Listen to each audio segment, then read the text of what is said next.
Selamat sahabat bagi kita semua. Puji Tuhan oleh karena berkat dan rahmat Tuhan, pada hari yang indah ini kembali kita bersama-sama untuk beribadah dan mendengarkan firman Tuhan.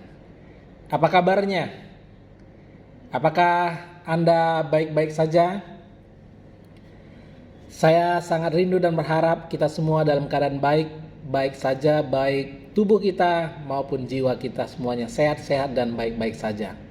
Pada hari Sabat yang indah ini, untuk memulai firman Tuhan kita, saya mengundang kita semua sama-sama berdoa. Mari kita berdoa. Bapa di surga, terpujilah Engkau ya Allah, oleh karena segala kebesaran dan kasih Tuhan. Engkau adalah Allah yang murah hati. Pada hari Sabat ini, kami datang menghadap hadirat-Mu. Kami merendahkan diri kami, memohon ampunilah segala dosa dan segala kejahatan kami.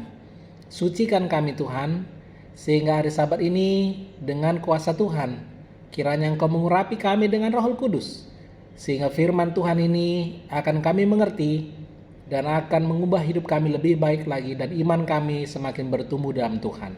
Inilah doa kami di dalam nama Yesus kami berdoa. Amin. Pada hari Sabat yang indah ini, judul firman Tuhan kita adalah keselamatan, pilihan atau tidak. Keselamatan, pilihan atau tidak. Sebagai orang Kristen, kita percaya bahwa menurut Alkitab, kita telah hidup di masa-masa di mana dunia ini akan segera berakhir. Betul, ratusan tahun yang lalu, pekabaran tentang kedatangan Tuhan kali kedua sudah dikabarkan. Dan memang betul bahwa itu adalah sudah akhir zaman. Tetapi sekarang kita masuk di akhir dari akhir zaman. Itu sebabnya pekabaran tentang kedatangan Tuhan kali kedua itu sangat-sangat penting di zaman kita. Dengan satu pengharapan bahwa kita akan hidup-hidup ketika Tuhan Yesus datang. Amin. Bapak Ibu Saudara yang saya kasihi, ketika kita berbicara tentang kedatangan Yesus kali kedua, maka kita berbicara tentang kiamat atau akhir dunia, ya kan? Akhir dunia. Berapa banyak dari antara kita sebagai orang percaya, sebagai mereka yang beriman kepada Yesus Kristus, benar-benar yakin bahwa pengharapan akan kedatangan Tuhan itu sudah benar-benar dekat, sehingga pada saat yang sama kita yang tahu nubuatan Daniel dan juga nubuatan Yesus melalui kitab Wahyu, itu semuanya segera akan terjadi di bagian-bagian terakhirnya. Nah, kalau kita percaya itu, pertanyaannya adalah, tentunya kalau kita berbicara tentang kedatangan Tuhan Yesus kali kedua, kita berbicara tentang kiamat, tentunya itu berbicara tentang keselamatan. Nah, berbicara tentang keselamatan, apakah kita yang menyadari bahwa tidak lama lagi Tuhan Yesus datang, tidak lama lagi kiamat ini akan terjadi, apakah itu mendorong hidup kita untuk lebih dekat lagi kepada Tuhan? Atau kita tahu sekarang ini kita masuk di masa yang namanya masa tenang. Pandemi COVID-19 adalah sebuah musibah, tetapi pada saat yang sama adalah sebuah berkat. Saya sudah mengulang-ulanginya. Kenapa? Karena di masa inilah kita bisa benar-benar bersiap, belajar, berhubungan lebih dekat dengan Tuhan. Tetapi pada saat yang sama, bagi mereka yang memang selama ini tidak mau tahu dengan ibadah, tidak mau tahu dengan agama, tidak mau tahu dengan yang namanya keselamatan, walaupun mereka tahu tentang itu, dan mereka adalah orang Kristen, mengaku orang Kristen di hadapan dunia ini, tapi pada saat yang sama juga orang-orang ini akan menunjukkan identitas mereka yang sebenarnya. Apakah mereka memang pengikut Yesus atau tidak? Mereka yang selama ini dalam pergumulan, bisa saja di masa-masa tenang seperti ini, mereka justru memilih untuk berada di pihak Yesus dengan benar-benar, tidak lagi menginjakkan kaki sebelah menyebelah. Tetapi pada saat yang sama, banyak juga orang-orang yang sepertinya mereka berada di pihak Yesus, pada masa-masa sekarang ini akan kelihatan bahwa mereka ini berada sebenarnya di pihak lawan Yesus, Tuhan. Itu sebabnya penting untuk kita selalu mengulang-ulangi pekabaran tentang kedatangan Yesus kali kedua. Di dalam diri kita masing-masing, di dalam keluarga, di dalam jemaat. Kenapa? Karena ini akan selalu memperbaharui iman kita. Ketika kita berbicara tentang keselamatan, memang kita tahu bahwa keselamatan hanya kita terima melalui iman di dalam Yesus Kristus yang telah memberikan kasih karunia melalui kematian di kayu salib. Betul. Itu sebabnya bagi orang Kristen, kita percaya bahwa takdir, ya, secara umum orang bicara tentang takdir. Takdir orang Kristen adalah selamat. Betul itu. Tetapi jangan lupa pada saat yang sama, kalau kita berbicara tentang keselamatan, itu juga kita berbicara tentang pilihan. Mari kita kembali ke awal dunia ini. Adam dan Hawa, nenek moyang kita, Tuhan sudah tentukan untuk hidup selama-lamanya. Ini yang kita sebut sebagai takdir atau keselamatan tadi. Saya mau arahkan pikiran kita ke sana. Konteksnya adalah keselamatan itu pilihan atau tidak. Betul, keselamatan itu diberikan oleh Tuhan. Betul.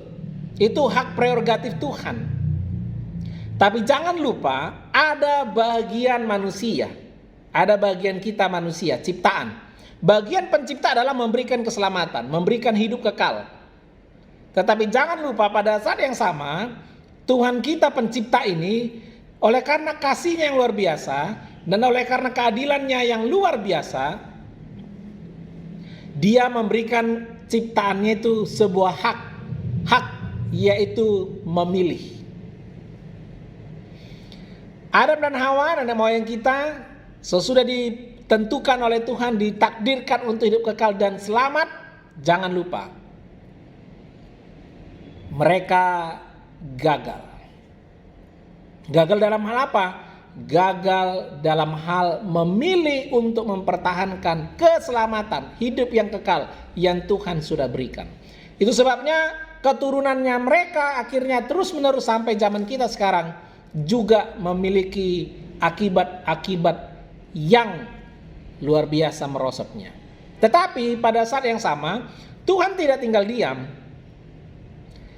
Tuhan sendiri menjelma menjadi manusia dalam rupa manusia yang Dia memberi namanya adalah Yesus Kristus, yang artinya adalah yang diurapi, yaitu Allah yang menyelamatkan, sehingga kita boleh dikembalikan kepada citra Allah, ciptaan yang baru. Nah, sekarang saya bertanya lagi, keselamatan pilihan atau tidak?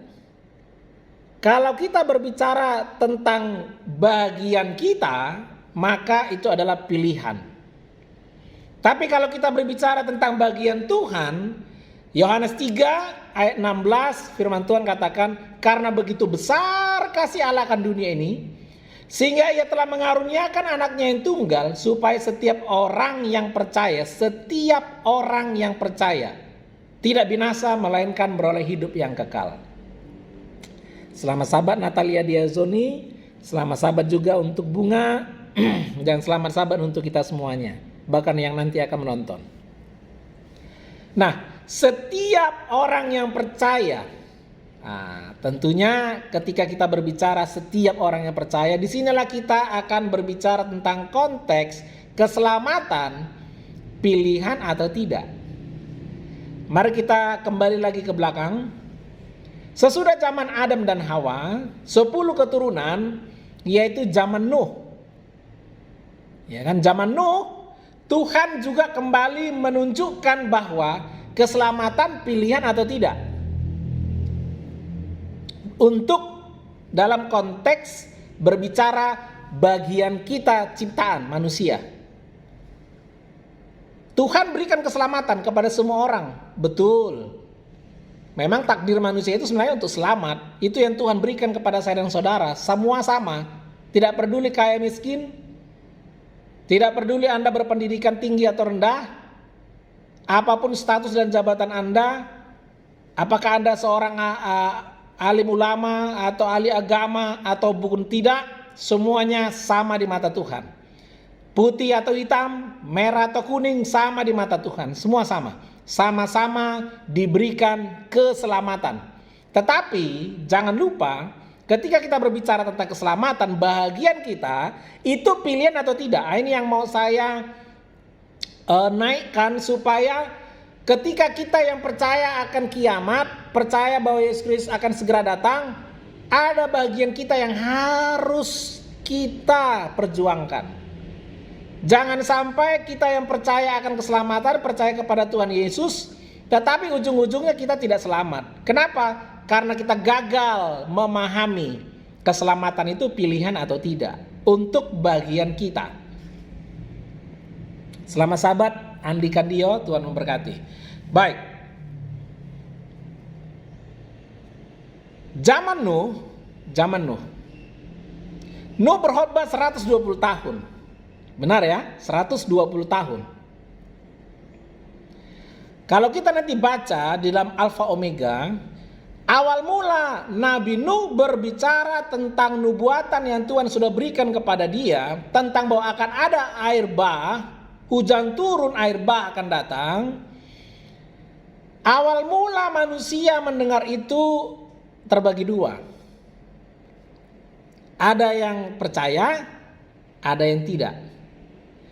120 tahun berkhotbah, lama-kelamaan yang tidak percaya semakin meremehkan. Yang tadinya percaya, oh ini sudah 10 tahun, sudah 50 tahun, sudah 100 tahun, kok hujan tidak datang-datang? Maka mereka jadi ragu, dan akhirnya lebih parah lagi, mereka lebih lagi daripada yang tadinya tidak percaya. Walaupun mereka yang percaya ini tetap ada yang percaya, tapi karena usia dan lain sebagainya akhirnya mereka meninggal. Itulah salah satunya yang pasti adalah Metusalah, seorang manusia yang terpanjang usianya dalam sejarah manusia. Sebelum air bah dia sudah meninggal. Jadi yang hidup-hidup selamat 8 orang, Nuh dan keluarganya. Tapi jangan lupa, banyak juga orang yang selamat tapi mereka sudah meninggal duluan. Nanti Yesus datang kali kedua dibangkitkan. Baik, saya mau berbicara konteks keselamatan pilihan atau tidak. Nah, ketika Nuh berkhotbah, ada pilihan. Jangan lupa, Tuhan berikan keselamatan. Tapi konteksnya keselamatan yang Tuhan berikan zaman Nuh adalah yang percaya, bersiap, bertobat, naik ke dalam bahtera. Nah, ini syaratnya toh. Pilihannya itu. Kenyataannya di akhir pekabaran, yaitu 120 tahun, akhirnya kita tahu waktu itu. Sesudah 120 tahun maka binatang masuk. Anda tidak bertanyakah ketika Anda baca kisah itu, merenungkannya, loh, ini Nuh berkhotbah, kemudian binatang-binatang ini kan yang halal satu pasang masuk dari setiap jenisnya. 7 pasang masuk yang halal dari segala jenisnya. Jadi yang haram itu ada masuk 1 pasang, yang halal masuk 7 pasang. Jangan lupa peristiwa ini disaksikan oleh orang-orang di zaman Nuh. Apakah mereka tidak heran? Nah, ini yang menjadi pertanyaan. Tidak heran nggak mereka? Ini kan sebuah mujizat. Kok bisa mereka masuk dalam bahtera? Selama sahabat Perlina Siringo-Ringo. Nggak bertanya kan mereka? Nah, ini yang mau saya maksud tentang keselamatan itu pilihan atau tidak. Suatu hari saya dan keluarga berencana pergi ke tempat sahabat kami, keluarga kami. eh, di daerah Malang. Ya, rencananya besok berangkat. Harusnya 1 minggu yang lalu kami sudah rencanakan berangkat ke sana, tapi harusnya kan kami melakukan persiapan. Tapi kami tidak lakukan persiapan. Besok berangkat, paling lambat malam ini lakukan persiapan, tapi itu pun tidak. Akhirnya ketika besok harusnya pagi-pagi berangkat, maka tidak bisa pagi-pagi. Maka kami dari pagi itu harus bersiap lagi, karena baru itu dilakukan persiapan. Bisa. Tapi soal keselamatan, mohon maaf. Dari kisah Nuh kita tahu bahwa tidak bisa di akhir-akhir baru kita bersiap. Tidak bisa. Tidak seperti perjalanan kita keluar kota atau kemana, keluar negeri dan lain sebagainya. Tidak bisa. Oh, di situ mau berangkat, di situ bersiap. Tidak bisa. Ini perjalanan keselamatan ini tidak sama dengan perjalanan mau ke keluarga atau mau berlibur. Tidak bisa, tidak sama. Mohon maaf. Saya harus sampaikan ini.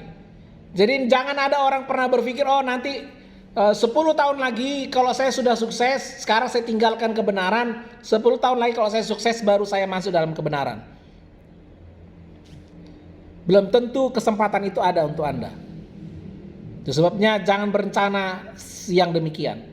Kenapa? Peristiwa Nuh, ketika binatang-binatang itu masuk, halal itu 7 pasang setiap jenisnya, haram masuk 1 pasang setiap jenisnya.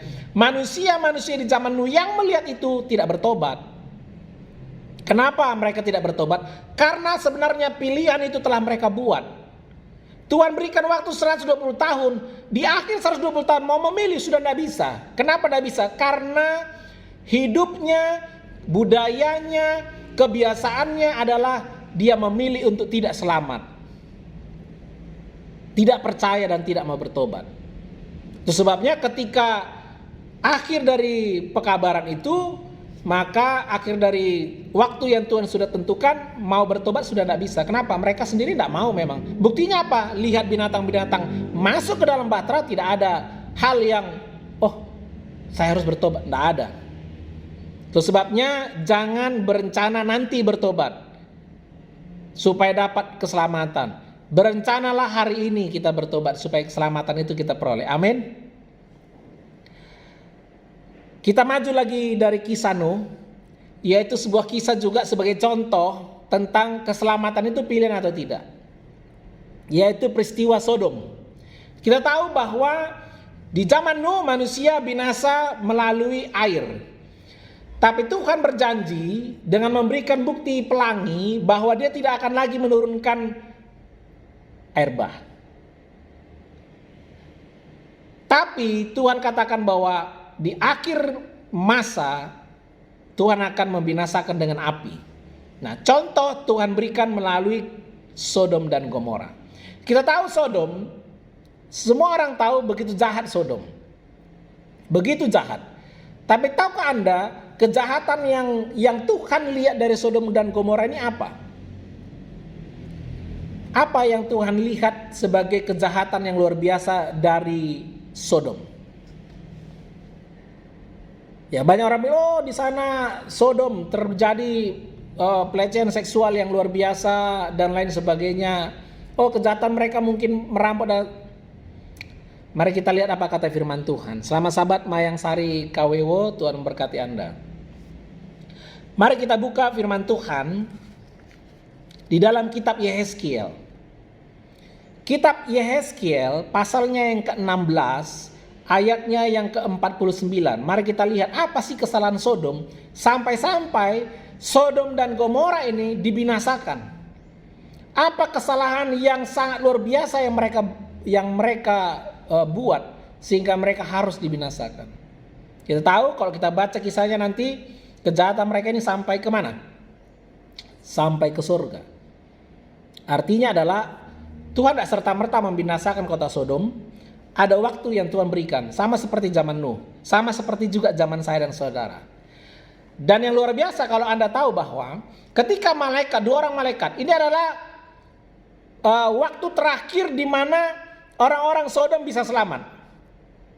Mereka membawa pekabaran itu dan mereka masuk ke sebuah rumah umat Tuhan di sana. Dan Tuhan kabarkan melalui mereka, tapi tidak ada yang percaya. Ini kisahnya, nanti boleh baca sendiri. Tidak ada yang percaya, justru mereka mau apa? Mau membunuh ini dua orang ini dengan melakukan tidak asusila dan lain sebagainya. Kenapa? Karena memang mereka sudah dari awal memilih untuk tidak selamat.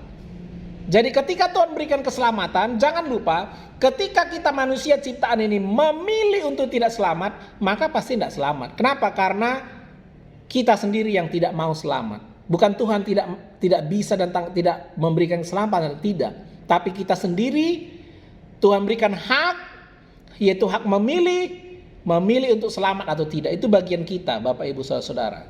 Tapi kalau keselamatan Tuhan sudah berikan, Yesus Kristus menjelma, dia sebagai Tuhan menjelma menjadi manusia, dia menawarkan keselamatan melalui kematiannya di kayu salib. Dan bagian kita adalah memilih. Yeskel 16 ayat 49, lihat, inilah kesalahan Sodom. Kakakmu yang termuda itu kecongkakan. Wah, hati-hati dengan congkak, sombong. Sombong ini orang kaya bisa sombong, orang miskin bisa sombong. Orang yang rohani bisa sombong, orang yang tidak rohani juga bisa sombong. Semuanya bisa sombong. Jangan sombong, jangan congkak. Makanan yang berlimpah-limpah dan kesenangan hidup ada padanya dan pada anak-anaknya perempuan. Tetapi ia tidak menolong orang-orang sengsara dan miskin. Jadi kesalahan Sodom adalah sombong, congkak, di mana dia ini adalah berlimpah-limpah, sejahtera hidupnya, senang hidupnya, tapi tidak peduli atau tidak mau menolong orang-orang miskin, sengsara. Dalam bahasa terjemahan yang lain, mereka yang membutuhkan. Kita teringat sebuah nubuatan yang Tuhan Yesus berikan di dalam Matius pasal 24. Mari kita buka Matius 24. Kita Matius pasal 24, ketika Yesus melihat Yerusalem, bait Allah, dan murid-murid bertanya, kapan kedatangan Tuhan dan kapan dan apa tanda kesudahan dunia? Di dalam Matius 24 ayat 12 Yesus katakan inilah ciri-cirinya. Inilah tandanya. Karena makin bertambahnya kedurhakaan, maka kasih kebanyakan orang akan menjadi dingin. Kasih kebanyakan orang akan menjadi dingin. Nah, kasih yang menjadi dingin inilah yang menyebabkan Sodom menerima pembinasaan melalui api dan belerang. Apa itu? Hidupnya sejahtera, tapi tidak menolong orang sengsara dan miskin. Sejahtera bisa secara ekonomi, bisa secara rohani. Kalau Anda sejahtera secara materi, tergeraklah untuk menolong. Ada banyak sekali bencana terjadi di zaman kita. Ada banyak sekali mereka yang kehilangan pekerjaan. Ada banyak sekali mereka yang tidak bisa makan. Ada banyak sekali mereka yang karena bencana menjadi anak-anak yatim dan piatu. Rohani. Ketika Anda adalah seorang yang rohani, apa yang Anda berikan kepada mereka yang sengsara dan miskin secara rohani? Apakah Anda hanya mau selamat sendiri? Atau Anda mau membagikan keselamatan yang sudah Anda terima dan peroleh, bahkan Anda pertahankan dalam iman kepada Yesus, kepada orang lain? Banyak media yang bisa kita pakai sekarang ini untuk membagikan kabar keselamatan itu. Tapi ingat, kesalahan Sodom yang terbesar di mata Tuhan adalah, menurut Nabi Yeskel melalui ilham Roh Kudus, 16 ayat 49, congkak, sombong. Kenapa? Hidupnya sejahtera, tapi tidak menolong orang yang sengsara dan miskin atau yang membutuhkan. Keselamatan, pilihan atau tidak. Di dalam kitab Matius pasal 25, Matius pasal 24 tadi, sekarang kita lihat Matius pasal 25. Saya sering mengulangi kisah ini, tapi saya perlu mengulangi kembali karena kita perlu mengulang-ulang. Karena firman Tuhan ulangan katakan harus diulang-ulang.